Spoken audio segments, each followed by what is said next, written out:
제가 초등학교 어린 시절의 기억을 되돌려 보면 참 특이했던 조사를 받았습니다.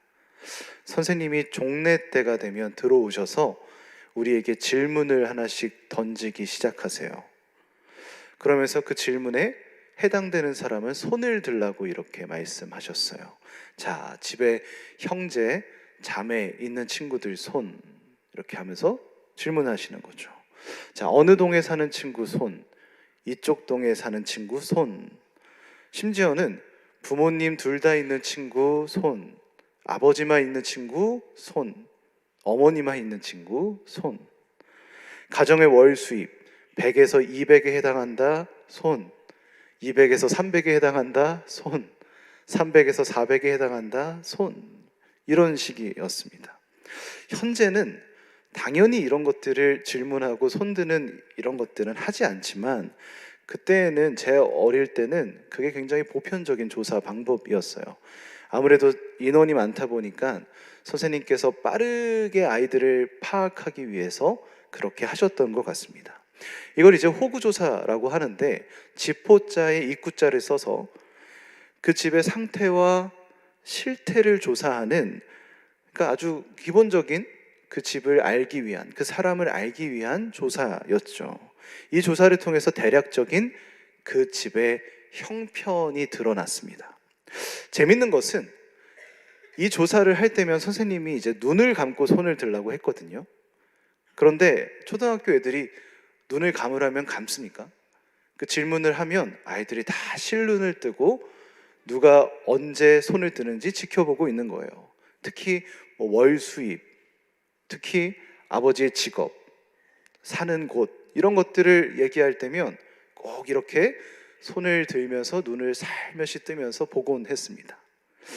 여기서 끝나면 다행인데 단점이 여기서 드러나게 되는 거죠. 그 집의 평균 수입, 아버지의 직업, 사는 곳 등등이 다 드러나게 되니까 그 조사가 끝나면 아이들끼리 모여서 수근수근 대고 왕왕대기 시작하는 거예요. 그 친구는 이런 곳에 산대, 그 친구는 아버지가 뭐래, 그 친구는 월 수입이 며칠에 라고 하면서 그런 드러난 형편과 실태를 통해 그 친구를 예단합니다.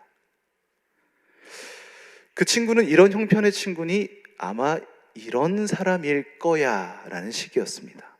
참 가슴 아픈 모습이지 않습니까? 오늘 말씀으로 우리가 한번 들어와 봅시다. 오늘 말씀을 보면 예수님을 두고 하는 큰 논쟁거리가 있었습니다. 우리가 말씀을 다시 한번 읽어볼 텐데요. 25절과 26절 말씀, 두 절의 말씀을 다시 한번 읽어보도록 하겠습니다. 시작. 어떤 사람이 말하되 이는 그들이 죽이고자 하는 그 사람이 아니냐. 보라, 드러나게 말하되.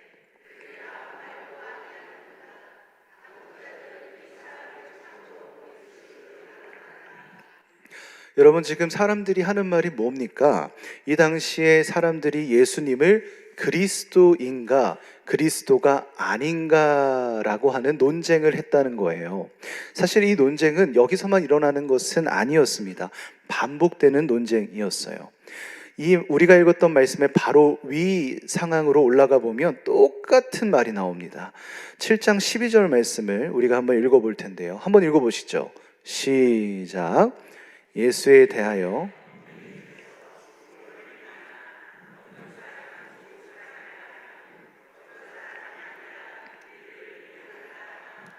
자, 여기서 보면 예수님에 대한 판단이 완전히 엇갈립니다.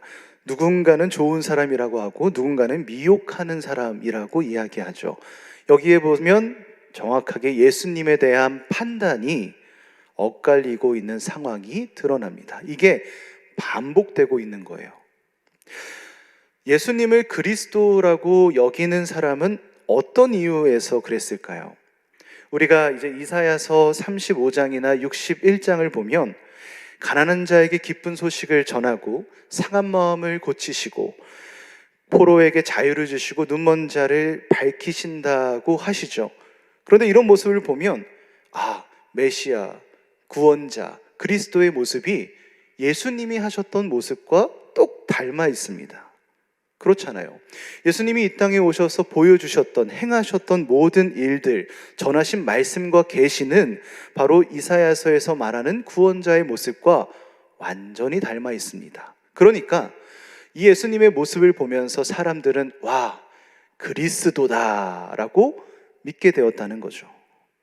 그럼 문제는 누구인가? 문제는 예수님을 그리스도라 생각하지 않는 사람들의 입장이었습니다. 그런데 여러분, 참 아이러니하게도 이 사람들의 입장은 생각보다 근거가 있었어요. 자, 말씀을 한번 볼 텐데요. 27절의 말씀을 같이 한번 읽어보도록 하시죠. 27절입니다. 시작. 그러나 우리는 이 사람이 어디서 왔는지 아노라. 그리스도께서 오실 때에는 어디서 오시는지 아는 자가 없으리라 하는지라. 자, 27절이 이제 사람들이 하고 있는 말인데요. 이 말씀을 조금 더 잘 이해하기 위해서 세번역 성경으로 한번 읽어보도록 하겠습니다. 한번 다시 한번 읽어볼게요. 시작. 우리는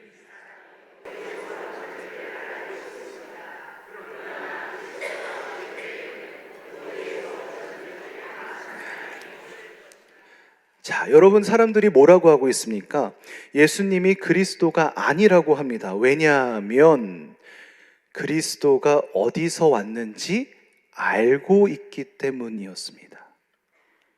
그러니까 사람들이 예수님을 그리스도라고 생각하지 않는 근거는 예수님의 출신 때문이었어요. 여러분, 이것은 두 가지의 측면으로 살펴볼 수 있습니다. 첫 번째로, 이것은 지역적인 배경으로 해석을 해볼 수 있죠. 지도를 하나 보실 텐데요. 이 지도를 보면 예수님의 출신이 어디였는지가 나타납니다. 저기 갈릴리 호수 근처에 나사렛 지역이 있지 않습니까? 이곳에서 예수님이 많은 시간을 보내시고 자라셨죠. 그러니까 예수님의 출신은 나사렛이라고 볼 수가 있습니다. 그런데 지금 예수님과 함께 대화하고 논쟁하고 있는 사람들의 가장 중심적인 지역은 어디였을까? 바로 예루살렘이었습니다. 예루살렘은 성전이 있는 곳이었고 그들이 가장 중요하다 여기는 곳이었죠. 그래서 이스라엘의 종교적, 문화적, 정치적 가장 중심지였다고 우리가 기억할 수 있습니다. 그런 사람들 입장에서 그러면 나사렛 예수가 어떤 의미겠습니까? 정말 별 볼 일 없지 않았을까요? 예루살렘을 최고라고 생각하고 가장 중심이라고 생각하는 그들에게 있어서 나사렛이라고 하는 곳은 정말 의미 없고 가치 없고 별 볼 일 없는 지역이었을 겁니다. 그러니까 그 작디 작은 마을에서 오신 예수님이 우리의 구원자가 되신다, 우리의 그리스도가 되신다, 우리의 왕이 되신다라고 하는 것은 도저히 받아들일 수 없는 이야기였을 겁니다. 그리고 또한 그들은 왜 예수님을 그리스도라 생각하지 못했는가? 그것은 두 번째로 그리스도에 대한 이해 때문이었습니다. 다니엘서 7장 13절의 말씀을 보시면 이렇게 기록을 하고 있습니다. 내가 또 밤 환상 중에 보니 인자 같은 이가 하늘 구름을 타고 와서 옛적부터 항상 계신 이에게 나아가 그 앞으로 인도되매 라고 하고 있고요. 말씀을 하나 더 보겠습니다. 말라기 3장 1절 말씀 한번 보시죠. 만군의 여호와가 이르노라. 보라, 내가 내 사자를 보내리니 그가 내 앞에서 길을 준비할 것이요 또 너희가 구하는 바 주가 갑자기 그의 성전에 임하시리니 곧 너희가 사모하는 바 언약의 사자가 임하실 것이라. 구약에 많은 말씀이 있습니다. 구원자, 그리스도, 메시아가 오실 거라고 하는 다양한 말씀들이 기록이 되어 있어요. 그 중에 지금 이 두 말씀을 보면 어떻습니까? 이것은 바로 예수님을 그리스도가 아니라고 생각하는 사람들의 근거가 됐습니다. 자, 다니엘서 말씀을 보면 어떻습니까? 인자 같은 이가 오실 때에 하늘 구름을 타고 오신다고 합니다.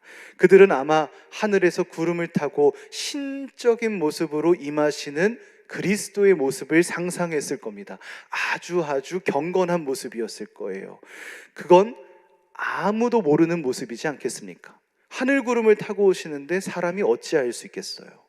또한 말라기서의 말씀에서도 마찬가지입니다. 주의 사자가 오는데 갑자기 성전에 임하신다고 하셔요. 그러니까 아무도 모르는 때에, 아무도 모르는 방법으로, 아무도 따라 할 수 없는 모습으로 그리스도가 오신다라고 그들은 생각했습니다. 아무도 모른다는 거예요, 그리스도는. 그런데 그들은 알고 있지 않습니까? 예수님의 출신을. 그가 어디서 왔고 어디서 자랐고 어디에서 자라 이곳까지 오게 되었는지 그들은 다 알고 있었습니다. 이미 예수님에 대한 호구 조사가 끝난 거예요. 그러니까 예수님의 자란 것도 알고 성장 과정도 알고 출신도 아는데 어찌 예수님이 우리의 구원자가 될 수 있겠냐라고 그들은 성경적으로 생각한 겁니다. 그들은 예수님을 눈앞에 보면서요, 예수님 앞에 있는 그분의 상황, 배경만 집중했던 겁니다. 이런 상황 속에서 예수님은 오늘 무엇이라고 말씀하실까요? 28절과 29절의 말씀, 예수님의 말씀을 우리가 집중해서 한번 보도록 하시죠. 다시 한번 읽어보겠습니다. 시작. 예수께서 성전에서 가르치시며 외쳐 이르시되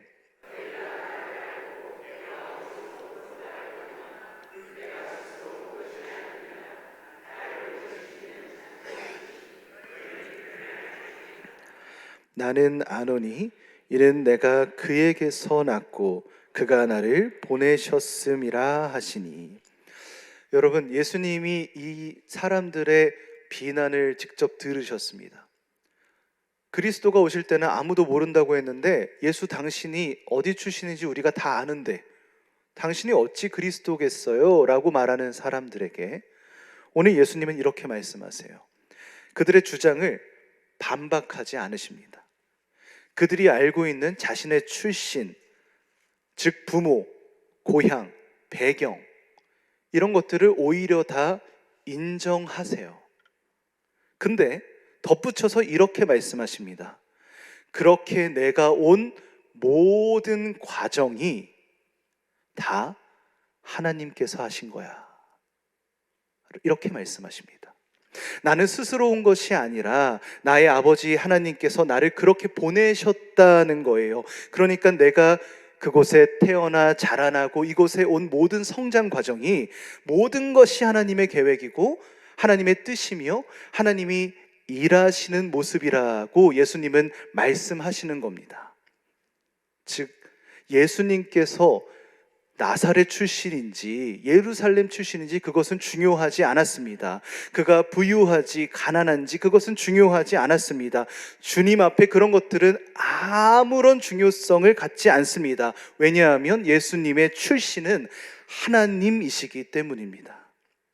예수님 앞에 있는 모습을 보는 것이 아니라 그 배경을 보는 것이 아니라 그 출신을 보는 것이 아니라 예수님 뒤에서 예수님을 보내신 하나님을 봐야 하는 것이죠. 여러분, 이것이 예수님을 바라보는 우리의 시선이 돼야 합니다. 오늘 이 예수님의 말씀이 우리에게 왜 중요합니까? 이것이 오늘 신앙생활을 하고 예수님을 믿고 예수님을 구주라 고백하는 우리의 신앙의 자세며 우리의 눈의 방향이 되어야 하기 때문이죠. 우리는 여러분 십자가를 통해서 하나님을 바라볼 수 있어야 합니다. 예수님을 통해서 우리는 하나님을 기억할 수 있어야 합니다.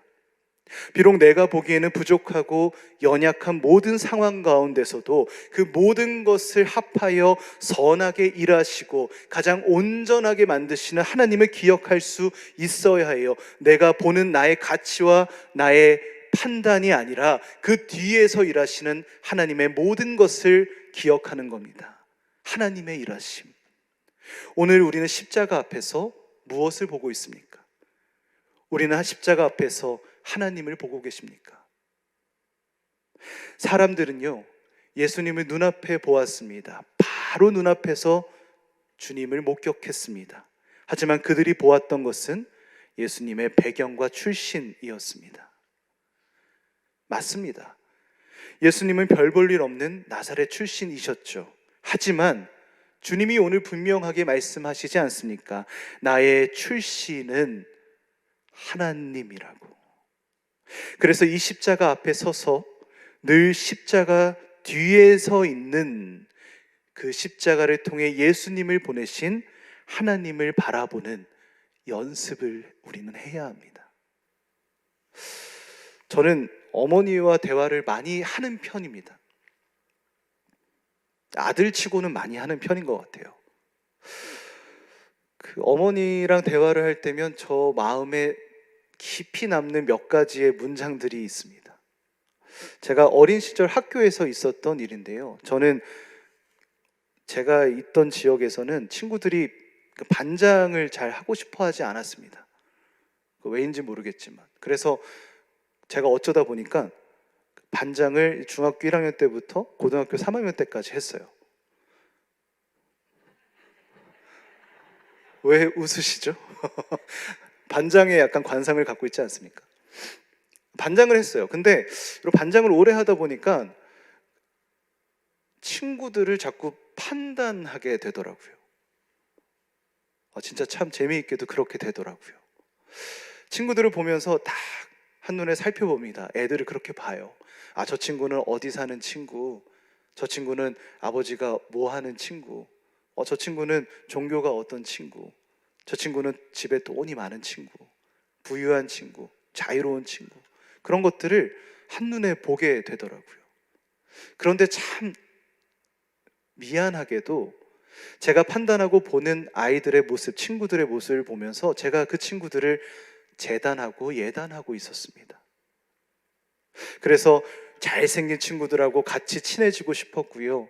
돈이 많은 친구들, 아이스크림 맛있는 거 잘 사는 친구들이랑 옆에 있고 싶었고요. 공부 잘하는 친구들이랑 옆에 있어서 같이 공부도 하고 싶었습니다. 그게 그렇게 되더라고요.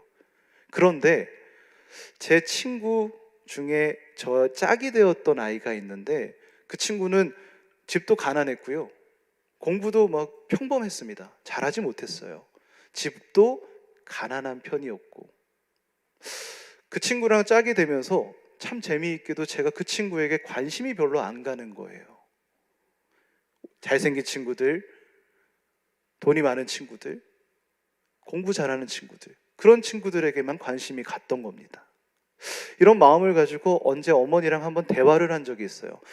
어머니가 물어보셨죠. 요즘 반장 하는데 잘하고 있냐고, 너는 어떤 어려움이 있냐고 물어보시는 거죠. 그래서 친구들 얘기를 했습니다. 어떤 친구랑 친해졌는데요, 그 친구가 집이 어디고 차가 뭐고, 어떤 친구는 걔가 맨날 전교 1등인데 한 번도 안 놓치는 친구라서 지금 가까이 지내고 있고요. 어떤 친구는 집에 돈이 많고 잘생겨가지고 인기가 엄청 많아요. 저랑 다음 주에 놀러 가기로 했어요. 이런 등등의 이야기를 한 거예요. 근데 어머니가 질문하시는 거죠. 다른 친구들은 없냐고. 제 짝 얘기를 했습니다.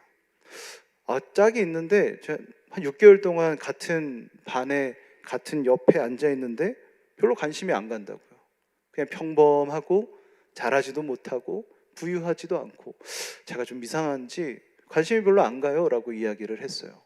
근데 어머니가 그런 저를 보시면서 한동안 말이 없으시더라고요. 그러다가 이렇게 얘기하는 거예요. 모근아, 나는 네가 네 옆에 있는 그 친구에게 좀 더 관심을 가졌으면 좋겠어. 그 친구를 더 생각했으면 좋겠고 그 친구와 네가 더 친해졌으면 좋겠다, 이러시는 거예요. 왜 그래야 되냐고 물어봤죠. 잘 지내고 있어요. 근데 제가 왜 더 그래야 되죠? 라고 질문을 했는데 그때 어머니가 하셨던 말씀이 저에게 아직도 좀 기억이 남아요. 어머니가 뭐라고 하셨냐면, 모근아, 네가 관심 없는 그 친구를 하나님이 앞으로 어떻게 쓰실지는 그거 아무도 모르는 거야. 이렇게 얘기하셨어요. 하나님이 그 친구를 어떻게 사용하실지 아무도 모르는 거야. 너는 그게 기대가 안 되니? 라고 하시더라고요. 저는 어머니가 하셨던 그 말씀을 통해서 하나님께서 일하시는 것을 내가 잊고 있었구나라는 생각을 하게 되었습니다. 어쩌면 이런 모습, 이것이 우리가 오늘 신앙생활을 하며 가져야 할 믿음의 눈이지 않겠습니까? 우리는 오늘 십자가 앞에 서 있습니다. 우리 모두는 오늘도 여전히 십자가 앞에 서 있습니다. 그런데 이 십자가 앞에 서서 우리는 우리의 삶만 바라봅니다.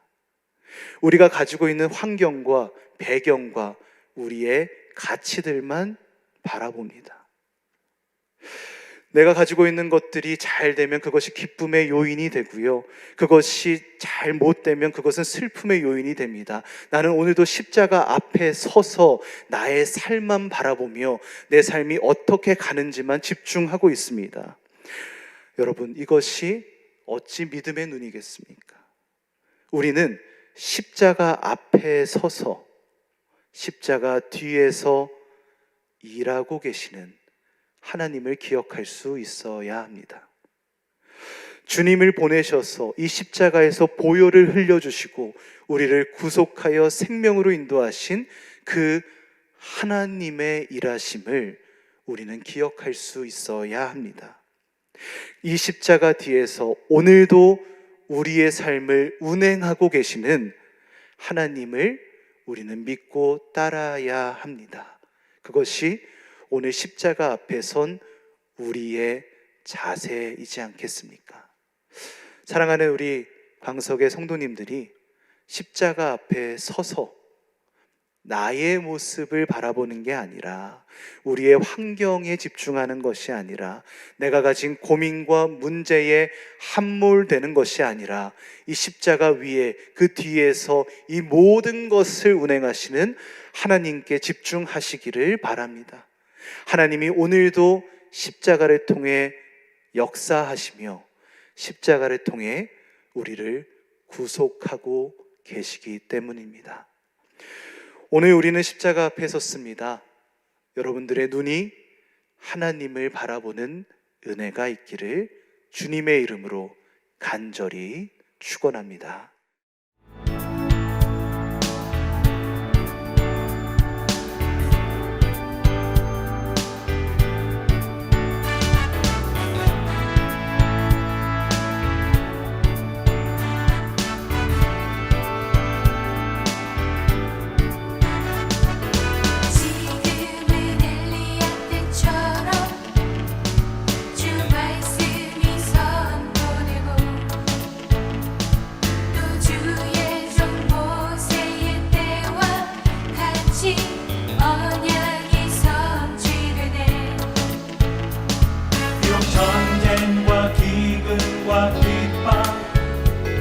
환난 날이 다가와도 우리는 광야에 외치는 소리, 주의 길을 예비하라. 오라 주님 구름 타시고 나팔 불 때에 다시 오시네.